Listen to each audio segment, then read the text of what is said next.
Haku listeners, let's learn sumo. I'm Clayton. Welcome to the podcast. I am joined by Goose from the Sunday Morning Sumo show on YouTube. How are you, Goose? Doing good yourself? Oh, look, fantastic. We are approaching the March tournament in Osaka.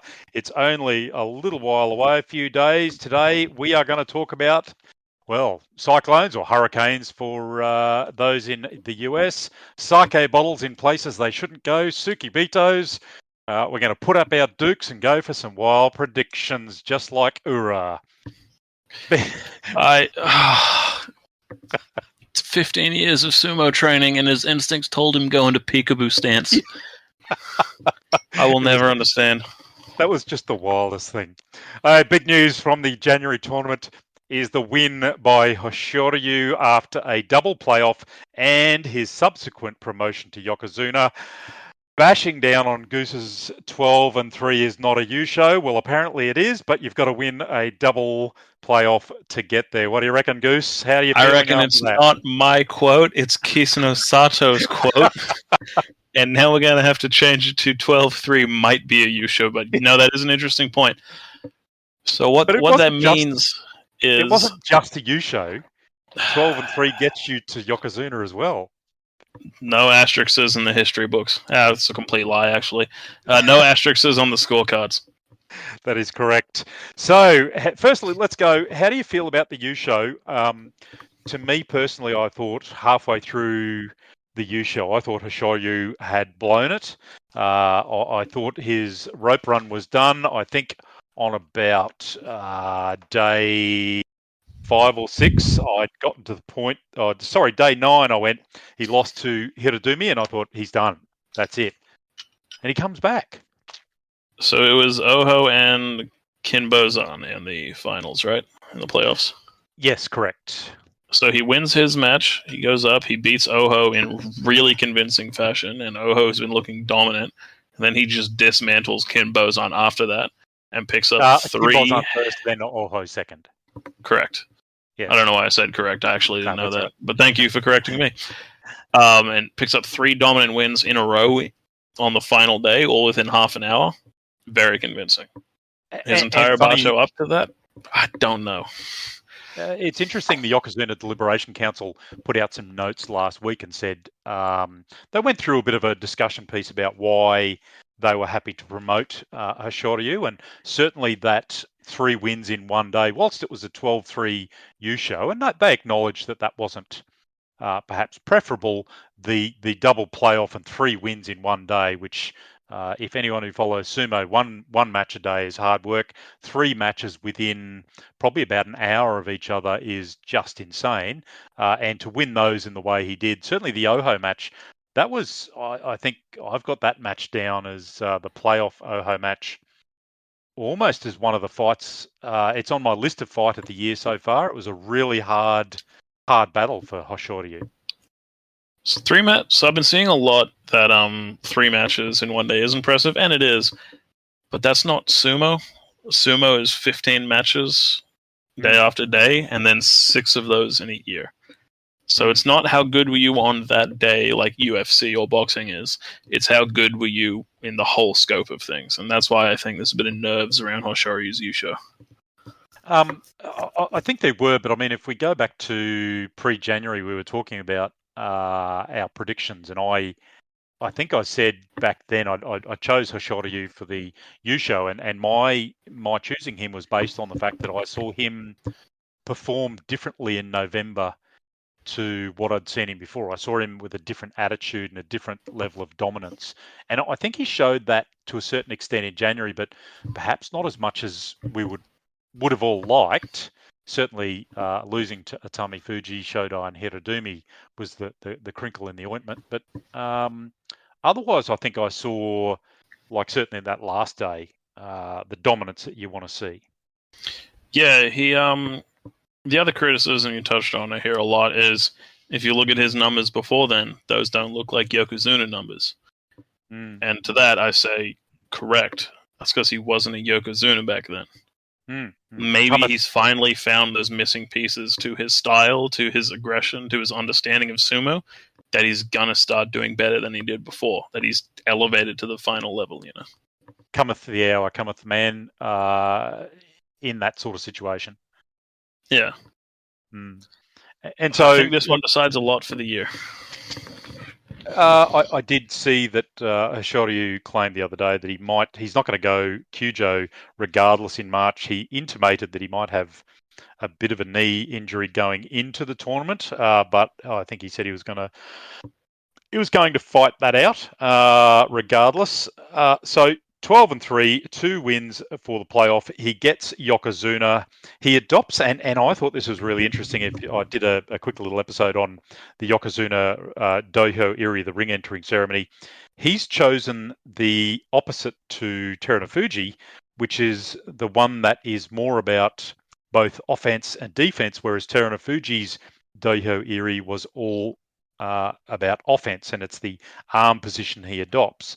I thought that was interesting with Hoshoryu because he is more of a defensive sumo rikishi than Terunofuji, certainly. It is, but from what I understand, you don't actually get to choose. Your stable, every Yokozuna they have will do that one, and it's passed down in the same way you take up the name of the stable. Like all the Kisno Sato guys in Nishinoseki have O in their name. Likewise, they will all do the same style of Yokozuna Dohyo Iri if they get the chance to. So he inherited it. He didn't choose it, is my understanding. I think they have some discussion with their Oyakata before they formally pick it, but I'll take that. Certainly the big fights for me during the tournament for Hoshoryu, the one against Onosato went for the body. Hoshoryu got around Onosato's head for a Kubanage head throw. That was interesting to me because I've seen him do that in a very early video of Hoshoryu in the tournament. He was much younger, much skinnier, and I saw him pull a very similar Kubanage. It was almost frame for frame the same thing. And Kimbozan, he slipped on that first match under a bit of pressure, but Hoshoryu got the belt on the playoff match and dragged Kimbozan around the ring until he got into a position to push him out. He obviously, Kimbozan's big reach was the issue that got him to where he was in the playoff. Big reach, good thrusting, but Hoshoryu got inside as quick as he could. That was an interesting match to me to watch how Hoshoryu went about that. Kimbozan does struggle on the defense a lot because he is an ogre-sized man that likes to crash through. The problem is with those really long arms, it's easy for him to give up his belt and get in those situations if he's not too careful. Which is the weird advantage that shorter guys have. And even though Hoshoryu is over 6 foot, he's not short, but shorter guys have against guys like that. Doesn't always help young Midori Fuji in that situation, who I haven't actually got him on the notes, but I did note that he was really struggling getting into the tournament and ended up winning, I think, the last however many matches, 5-6 matches in a row to get himself to 7 and 8. Lost the last one to Gonayama Tsukadashi, but I tell you what, he gave it a pretty good go. So props to him. Terunofuji. I did mention in January that I thought, obviously I think everyone knew he wasn't match fit. He was obviously struggling with his knees and a few other issues.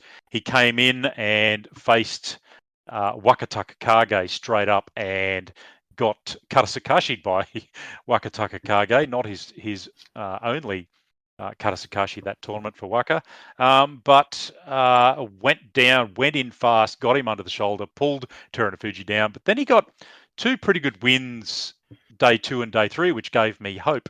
Takanosho, he had some good persistence against. Kirishima, he got a Yorikiri on, but it was a bit of a marathon match for the Yokozuna. Kirishima got in hard on the belt. Kirishima worked him around, trying for a Shitatanage open belt throw. Terunofuji resisted, but in the end, Kirishima kept trying, but an excellent effort by the Yokozuna, who basically took his chance with the belt for a drive out. That match on day 3 alone gave me hope that Terunofuji could see through the tournament. Oh, I felt exactly the opposite. Because big, heavy matches like that put a strain on your physicality, he should have been winning quicker than that. He shouldn't have to burn so much energy as he could then. And that's when I started to get nervous, actually. Because he's come off that loss and he's taken 2 wins that really should have been 3-second matches if this was 2021 Terunofuji. And it just wasn't. So that's when I started getting nervous. He's clearly not 2021 Terunofuji. He's clearly, moved on a bit. He's in deep. He was in deep strife otherwise, and I think the fact that gave me hope was that he persisted through those 2 matches and thought, well, okay, he's doing okay in terms of being able to persist through the match. He's obviously in pain. He's obviously not at peak form, but he's still able to pull out a win like that. Then he gets into Tobizaru, day 4. And Tobizaru does everything possible to keep away from the Yokozuna, to keep him from grabbing his arms and going him Kimudashi arm lock. But eventually, Terunofuji's footwork was not great. Tobizaru got hold of his belt and forced him back and over, probably more a sideways pushover than anything. And that ended Terunofuji's career as he pulled a retirement shortly thereafter. Certainly went Kyujo, and before the end of the tournament, called it a day. Thoughts on Terunofuji? Maybe a year later than it should have been, that retirement. He was taking way too much time off to be a Yokozuna, in my eyes. Obviously, you deserve the ability to take time off and keep your rank when you make Yokozuna, but I think there was a lot of good graces letting him stay there when really other Yokozunas wouldn't have been given the same opportunity. Not to discredit him in the slightest, I recognize him as an elite talent, but it was getting pretty painful to watch him miss 3 basho, 2 basho in a row, then come back and win, and then just go away again. When all these Ozeki who are fighting for it every day don't get that luxury. Not saying goodbye, but for his sake, for his health, and for the health of the sport, I think it's a good thing that he's gone now. That's a good point. The health of the sport, I think, was perhaps the thing. Whilst he came back in July for a Yusho and took September and November off, it was always really, I think, the whole sport needed him to either perform at best in January and come back again in March, or start thinking about that was the end. Moving on, 10 Yusho, 2 Juryo Yusho, 8 Jun Yusho. He was promoted in 2021. A fantastic career, certainly dominant in terms of his size. What I saw in Terunofuji in my short time watching him was what I see in Kota Sakura, really good mobile balance. Clearly he's a big man. Clearly he has a size advantage, but I think his ability to get low in the hips and move around, I think, saved him quite a bit, and that's what I see in Kota Sakura a lot. One thing that is interesting to me, at least with Terunofuji retiring, is that the current Yokozuna never beat him. And maybe that's a stain on his career. Maybe it's not. I don't know. The new generation wasn't exactly able to surpass the old generation. But Kodazaka and Onosato, our current dominant Ozeki, have been able to beat him. So, but it is interesting that the current Yokozuna could not beat the former Yokozuna.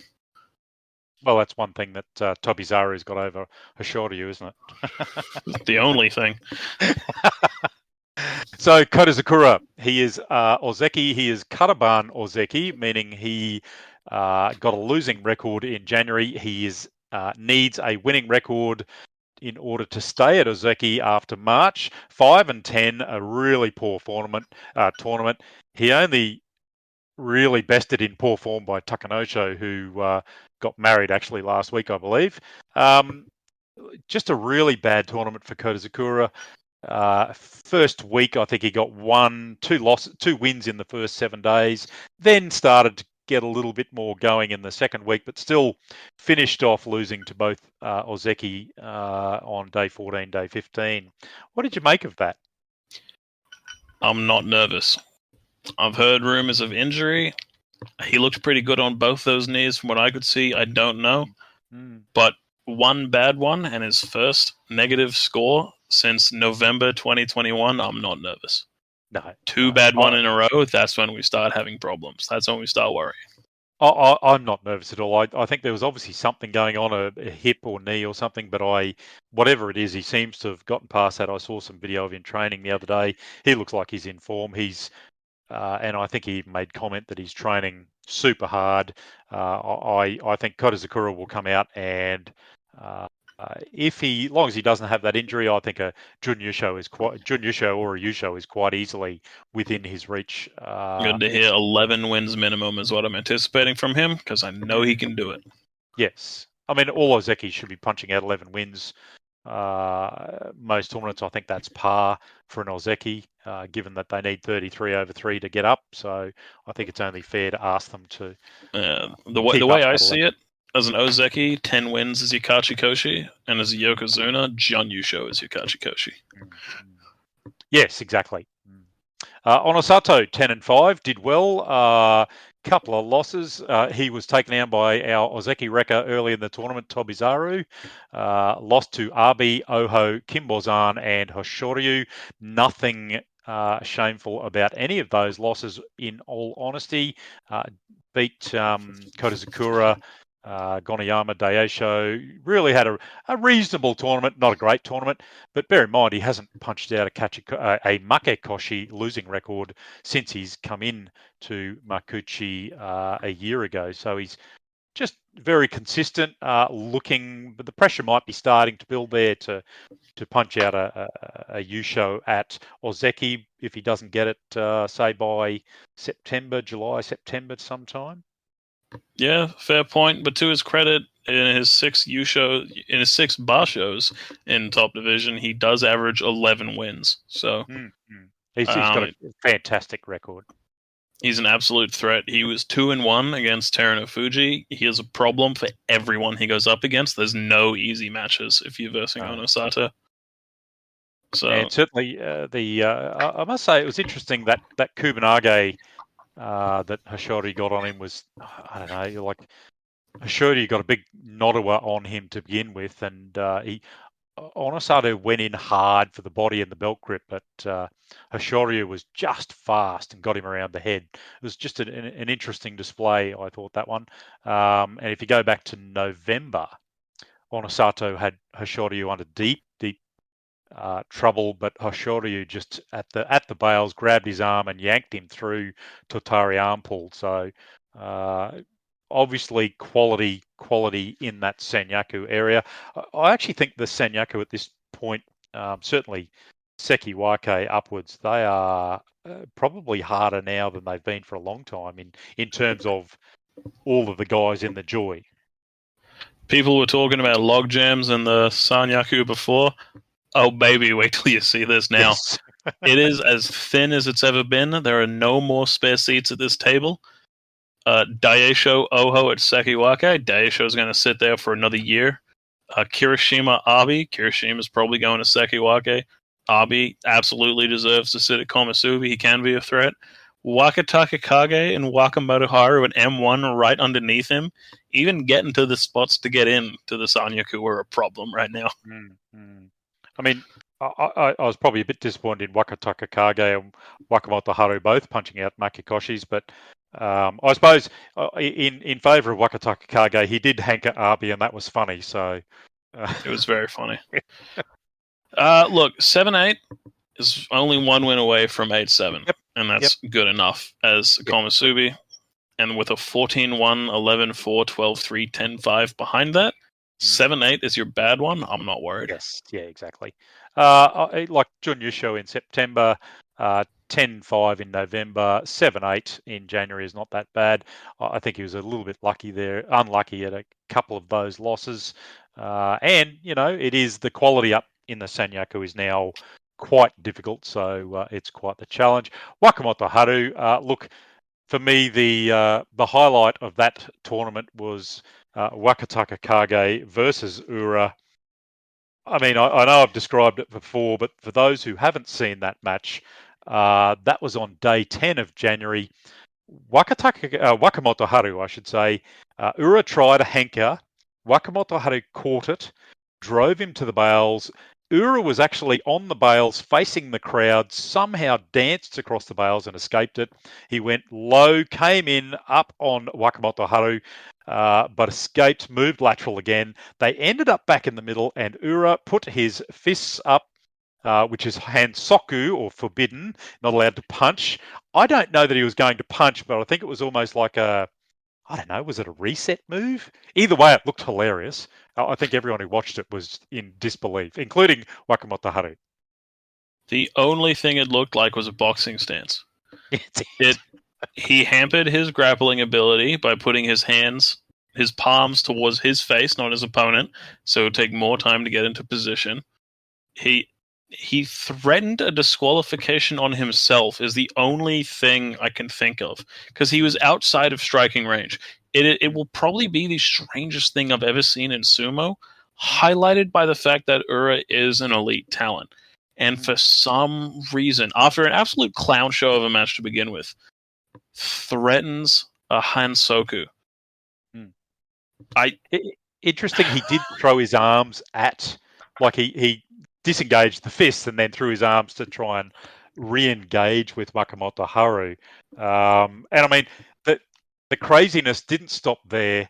They ended up on the belt. Ura escaped again and then drove his head under Wakamoto Haru's armpit, went for the Susezori underarm forward body drop that he tried on Wakamoto Haru in November and failed, but he tried against Takayasu on day 4 and made it work in January. It was quite a thing to see. Obviously Takayasu wasn't schooled up on what Ura tries, but Wakamoto Haru went, well, you've tried it once before. You're not doing it again. I'm gonna miss Ura so much, man. He's irreplaceable, and in the worst way possible.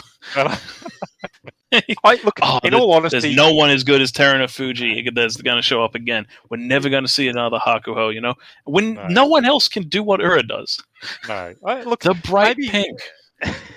Is it unfair of me to think, and in all seriousness, in Ura, is it unfair of me to think that, like, he's gotten himself there using these techniques, but are we now at a point where he's facing some very quality wrestlers and he should, if I'm coaching him, I'm saying pull back a bit, let's try a bit more orthodox sumo, because it does work for him when he uses it? To that, Ura would say, yes, coach, ignore you, and then he still made Komusubi anyway. Fair. Daisho 11-4. Only lost to Hoshoryu, Onosato, Kirishima, and Oho. Really big hard hit against Kirishima. And again, couple of his losses were simply overcommitted, which is a risk in Daisho's threshing style, where he's really committed. So 11-4, he's back on his Ozeki run. Started it up again. I think 8-7 in November is not going to go too far for him, so he's got to do well in March and May. Chances for Daisho? Daisho is the perfect Sekiwake. I never expect him to be a Yusho threat, but I know he is ever so slightly capable. I'm going to watch him go 9-6 50 more times in his career and then eventually drop out. Yeah, okay. He's perfect. He's a threat to everyone, but he's never a Yusho threat. I think he absolutely fulfills the role of a Sekiwake. Yeah, I mean, it might be a bit unfair, but I see Daisho a little bit as a one-dimensional wrestler in terms of his style of going forward, threshing hard. I mean, Taka Keisho got there doing the same thing. He was a bigger man, but maybe Daisho is, peaking at Sekiwake. Maybe that's like Wakamoto Haru is only ever going to peak at Sekiwake. I don't see some of these guys as Ozeki material. I mean, I hear that and I get that, but at the same time, it kind of sounds like saying, "Why didn't Brett Lee try spin bowling?" Yeah, yep. Because he could throw it at 160 k's an hour. Why would you need to? Very true. Kirishima 11-4 at Magashira 1, lost to Hoshoryu through a very dominant drive out. Onosato, he just missed the belt. Terunofuji, that marathon unlucky match he had there. And Kimblezan, he kind of let Kimblezan wait and get on the belt. So, 11-4 is a pretty good outcome for Kirishima, given where he is or was in his form over the last few months. I'd look out for him coming up in March. I'd expect him to, keep that form up. He's on the way back. Or maybe he I've said that does. one too many times. He does seem to be in much better shape. There was a lot of rumors going around about injuries, and the main one that I thought is that he moved stables and got a new coach and got a new training partner. So he just wasn't able to do the things he was doing before. And now that he seems settled in and now that he seems comfortable again, he's looking like Kiribayama. And I'm expecting some great matches from him. And certainly November 6 and 9, there was either an injury going on there or something not working for him. That was a bit of a blip, given that he 12 and 3'd in September. So 11 and 4, I see him doing okay in Komusubi. Sometimes you have a bad one. Yeah, exactly. It really is like that. The sport is like that, isn't it? Kimblezan 12 and 3, lost in the playoff. Big reach. I think his tactics were getting better. I think his match reading has improved, and that's what's got him there. Certainly, he's got big reach and big thrusting attacks. Oh, for sure. So Takeru Fuji, 10 and 5. Look, most of his matches were at the bottom of the Bansuke, and I think for Takeru Fuji, I don't see him back to his best, most dominant yet. So from before his injury, but he's still punching out double digits, admittedly at the lower end of the Bansuke. Look, I see him only improving from there, and I see perhaps that ankle is probably now getting closer to fully healed. Yeah, much to your critique about Daisho, Takeru Fuji is another very one-dimensional wrestler. Mm-hmm. But 10-5, 10-5 back-to-back is not bad. Mm-hmm. That's pretty good, actually. He had a historically impressive performance on his debut at M17. Yes. One of them was a Jirio match. Yes. Don't get me wrong. Oh my God, he broke a 60-year-old record. One of them was a Jirio match. That's not something you can do consistently. It just isn't. If it is, the sport is a joke, and it's just called Takeru Fuji from here on out. Anyone else you want to mention in this tournament you're impressed with or you think needs a mention? We've been through Midori Fuji, Tobizaru, Takanosho. A bit of a failure, 6 and 9. Like I said before January, it depends on which Takanosho turns up. But he was in the joy. He did have a hard first week, and I suppose he improved a bit second week when he was perhaps not so hammered by the Sanyaku. Yeah, some of our debuts and re-debuts. Shirakuma coming back, Sadanoumi and Ryuden coming back is a big one because they are long-term top division guys that only briefly dipped down to Jirio and got back, which is good to know. Maybe they were just on a few bad ones and have recovered form. Aona Shiiki. Yeah, that's a big one to me.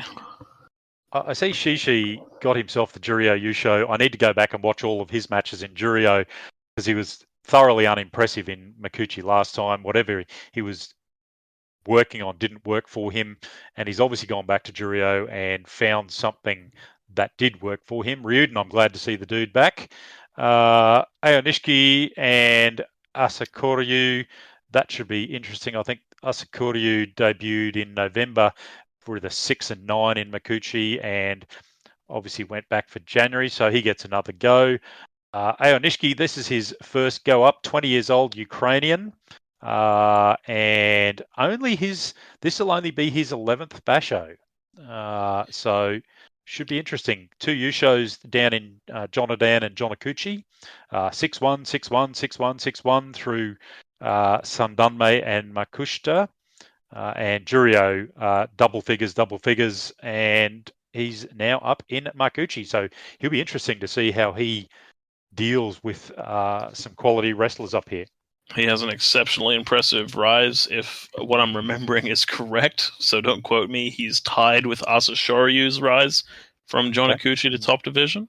Mm. There's a lot of hype behind this kid. He's 20. He's very impressive. His career record after just over 10 basho is 60 wins, 12 losses, which is a pretty good margin. That's a pretty big record coming into Mikuchi on your debut with 2 lower division U shows. Probably unlucky in January in Juryo not to get the U show there. Anyway, that is the guys coming up. I see Sudnumi returns as well after a 9-6 in. Excuse me, hiccups. Juryo, Ryuden on 11-4 in Juryo, so good to see them back. Bit of news before we go on to our predictions for March. Couple of scandals. Tobizaru, we talked about. He's been investigated by the JSA for treating his sukubitos, his mound servants, with a little bit of disrespect. Nothing too serious. A little bit of exaggeration, I think, in is what's being reported. Basically being a bit of a stinge with the prize money, apparently, of all things, and making his sukubitos come and cook for him when he's having a date at home. No real violence, certainly not Hokuseiho, not the Hokuseiho version. The more interesting one, both in a little bit of hypocrisy and otherwise, the Nishonoseki stable, and those who, I will give a warning here, it's a little bit unsavory. The party in 2022, someone got hold of the video of them sticking a sake bottle up each other's ass, bottom, I should say, and drinking from it during a rather large drinking affair. Probably more like, obviously, there were some issues about consent and what have you, but the issue that was interesting to me was one of the guys was underage when they were drinking, and the JSA have basically said, we're not doing anything about it. Now, if we remember, Onosato got a pretty big slap last year for encouraging one of the boys to drink. Now, given Nishonoseki Oyakata is a bit of a golden child, do you think there's a bit of favoritism there? I like to keep my hands clean, man. I don't know. I got no evidence. I haven't seen what's happened. I don't want to know. I just like talking about the sport. What I will say, though, is that if that is true, that's a good point, too. What I will say, though, is that it is true that Tobizaru, to impress women, has his manservants cook him dinner. That is feudal lord level behavior and genuinely confusing. He's got such a great, on-field personality, and then you hear stories like this, and he's like, well, it's not. I think the words were, "It's not all true." Right, but just the idea of, look what I can make my eunuchs do, is very Julius Caesar style. Anyway, let's move on. Enough of sake bottles and Sukubito's cooking. Predictions for March. Look, as you said, Hoshoryu, possible D problem. May not Yusho, I would think, obviously getting promoted, all the stuff that goes with being promoted, has probably interrupted his training schedule. Kodazakura seems recovered, training well. Onosato, haven't heard much, certainly capable. Who's your pick? Gonna put you on the line again, man. No, come on. I'm nervous about Hoshoryu. I'm not nervous. I'm slightly nervous about Oho. Chio Shoma is sitting there at M2 for some reason. This is a confusing basho. Anoshiiki is a dark horse that can go 12-3 John Yusho threat because he is sitting in the lower half. You just never know with Ura. Well, Anoshiki's going to have, he's going to have that easier first week. If he comes into the second week at, 7-0, and he faces the Senyaku, that's always the tester. I think they'll throw him up perhaps a little bit early if that is the case. I'm going to put my money on Kodazakura this one. I think he's poor tournament January, but training well. It appears to be over whatever was hassling him back then, and I see a level of desperation for him. He's not going to want to give up Ozeki after just getting there, so I think he's going to throw everything at it. Well, the good news is our Ozekis and now Yokozuna are all Yusho threats every bar show they walk into. And that's a great situation to be in. Very healthy thing for the sport. Who I'm pretty sure won't do well this tournament is Kimbozan. And there is a very practical reason why Kimbozan won't do well. Kimbozan's from Kazakhstan.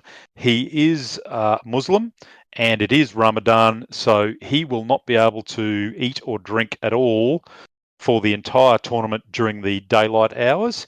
And I think that's really going to, it maybe not early, but certainly towards the latter end of the tournament, I think that's going to play havoc with his stamina throughout the tournament. I can't see him being able to maintain that sort of pressure under those sort of circumstances, unfortunately. Mafi Mushkila, no worries. I believe he kind of has a little bit of extra to hang on to fuel him through a day, unlike you and I. So, not exactly worried. But that is a good point that I didn't think about, so fair enough. And you know, I know it's not going to happen, but gee, I'd love to see Ura win the home tournament. You never know. Fists and all. You never know. Okay, thanks, guys. Thank you, Goose, for coming along for a chat. Thanks for having me. A really good tournament. Don't forget to join Goose on Sunday Morning Sumo on YouTube. He and JJ, poor old JJ over there in Canada, getting up at Sparrows in the morning to do 15 days of commentary. And it is a bit of fun for a couple of hours watching. I think I said last time they mangle the English language, but I'm pretty good at doing that myself. So appreciate it. And don't forget to catch me at Rollertown Showdown on April 25th, America time, so April 26th for us normal people here in Australia. I will be doing live commentary for about 8 hours on the Rollertown Showdown. It'll be on Dallas Sumo Club's YouTube. Is that in Dallas? Yes. Oh, that'll be awesome. Holiday booked. I hope that's live stream, Goose. We need to watch that. It will be. It'll be live streamed on the Dallas Sumo Club. We'll promote that when it gets closer. Don't forget, in April in Dallas, if you can get along to that, that should be a lot of fun. You get to meet Goose. It is always a pleasure, Goose. See you for the tournament starting, I think, next week, isn't it? The next Sunday. On the 9th. Yes. So join us then. Hakioi listeners, let's learn sumo.